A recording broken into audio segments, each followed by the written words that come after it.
Hello, welcome to Line Dancing 101.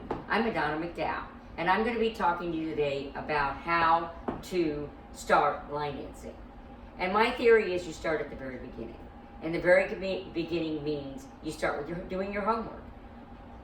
Go on the internet. Find out what's around you. Use the newspaper. That's also another good, even though it's a little antique, it still is a good way to do it. So ask people that you live around. If you know somebody that line dances, ask them. If you know a friend that knows somebody that line dances, ask them. But you need to find out some places to go. Once you get some phone numbers of where to go, you need to call them. You know, not just show up, you need to call. You need to talk to the person that's going to be teaching you to line dance, the instructor. And the reason you need to talk to them is because you don't just need to know the location of where to show up, but you've got some important questions you need to ask them. Number one thing you need to ask them is, what level of line dancing do you teach? That is very important because we have a lot of different levels of line dancing. You have an absolute beginner, you have a beginner, you have an improver, you have an intermediate, and you have an advanced. So you need to know what level you need to start on. So if you do not know anything about line dancing at all, you need to start at the IAB level, which is an absolute beginner. That means I know nothing. I don't know anything about line dancing. I don't know where to put my foot. I know nothing. That's when you need to make sure they are teaching that so that you don't go to a class and you have people doing stuff and thinking, oh, I'm behind. You may not be behind, you may be at the wrong class. So that is the first thing you need to find out. What level are you teaching? The second thing you need to find out what floor they have. What kind? Do you have a smooth wood floor like this one is? Do you have a cement floor? Do you have carpet? You need to know, because whatever floor you're on, you need to be able to do this.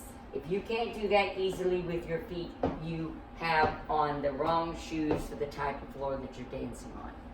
So, that is the second question you need to know. That's the two most important things you need to ask is what level and what kind of floor. Now, speaking of the floors, I'm going to show you what different kinds of shoes you can do and what you can do to fix if you have a problem with the shoes. When you look on the most stuff and they talk to them, they tell you you need to use a closed-toed shoe. Okay, that's not completely accurate. You need to use a shoe that is enclosed in the back heel. And let me get one and show you an example. This is a simple tennis shoe. The simple tennis shoe is what a lot of people have, that's fine, but it is enclosed in the back. And it is enclosed in the top and around and supports your foot. That's what they're talking about. You don't particularly have to wear a tennis shoe, but you need to have, if it's a sandal, it needs to be strapped in the back and it needs to be enclosed around the foot. The toe can be out as long as your toe's not sliding out. Them are perfectly acceptable. What you do not want to show up in is flip-flops. If you wear the flip-flops there, take another pair of shoes so that you have something to dance in, because the flip-flops are going to cause you to fall and there's going to be issues, not to mention they stick. That is the first thing. Now, if you do not have a shoe that has got a bottom that is leather, which is the most preferred, or felt, which is a dance shoe, then you need to make your shoe so it fits. And you don't want to spend a lot of money. So this is how you do it. You're going to buy a thing called a dance sock.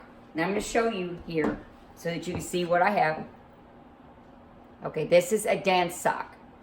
Okay, the dance sock is literally a sock that goes over your shoe. It has got a open sleeve. You slide it up over your shoe. The main thing is to make sure it is over the ball of the foot of the shoe, because that's where you do most of your dancing. Okay, this will let your shoes move like this, and you can make a perfectly good tennis shoe work as a dance shoe. And that works perfectly. Now, this is for smooth floors. So if you're dancing on tile, you're dancing on hardwood floor, you're dancing on laminate, these are perfectly fine. If you're dancing on cement, unless it's polished, these will not work. If you're on cement, you probably need to wear a boot or something that has a harder sole shoe. because otherwise it'll probably tear it up. But this does work for the smooth floors. Now, a carpet, which a lot of places do, you need to get what they call the slip-on. And this is a slip-on sock, kind of the same way. And I'm going to show you that label on it so that you can see what to go get. Okay.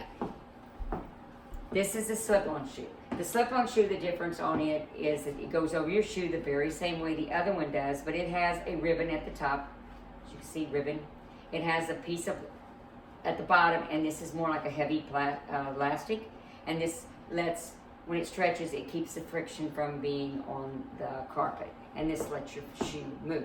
The only thing with these is you want to make sure you put them on a different pair of shoes that you're going to be wearing there, and only for dancing, because these actually really work better if you take your shoe off and you put them on your shoe before you put your foot in it, because that lets it go on easier and you're not struggling. Okay, this is another type. Now both of these are available online through Amazon, imagine that. And or you could actually just, a different place, I think there's some that actually just even sell these. So you can go to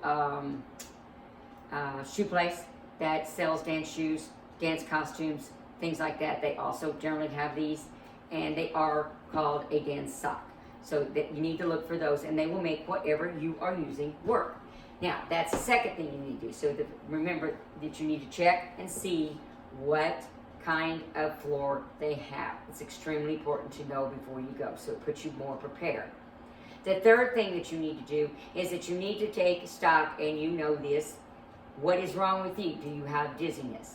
Do you have problems with your balance? Do you have a knee that's been replaced? Do you have a hip replacement? These are things that you may need to make sure that you share with the instructor, so that that instructor can tell you how to change up steps. There is different ways to take steps and switch out for another step that will not harm your foot or your knees or your back. That is very easy to do, and they will instruct you how to do that if you let them know there's a problem, because remember, they are not mind readers.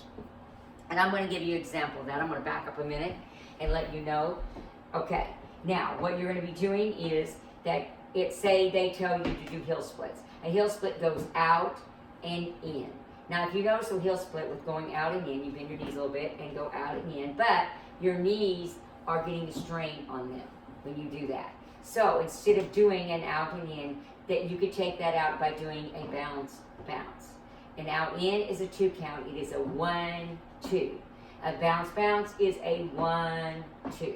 So you could take that out. And that's just one example of the stuff they can do. They can take some of the turns out. They can take things out to make it so that you can dance.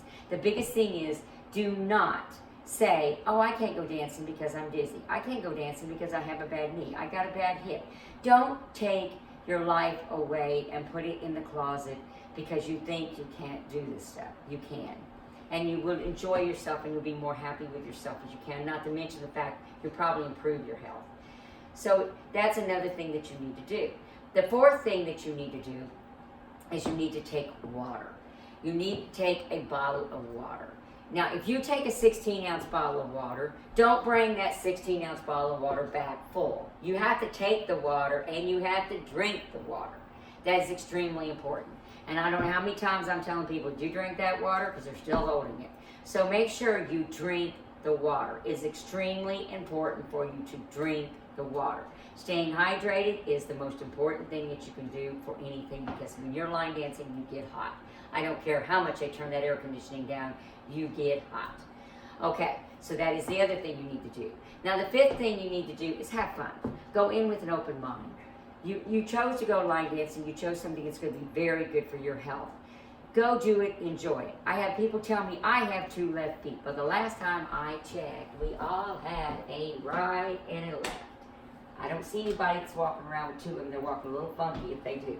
So, only thing that will happen is the instructor that you go to will teach you how to use a left and a right. And that's the other thing that you need to do. So, my biggest advice to you is back up, get your phone numbers, call, ask your questions, what level do you do and what kind of floor you have, then get your shoes properly ready to go so that you can give yourself a chance to win, take your water, and most of all, keep dancing and go have fun, because I guarantee you're going to enjoy it. Thank you very much.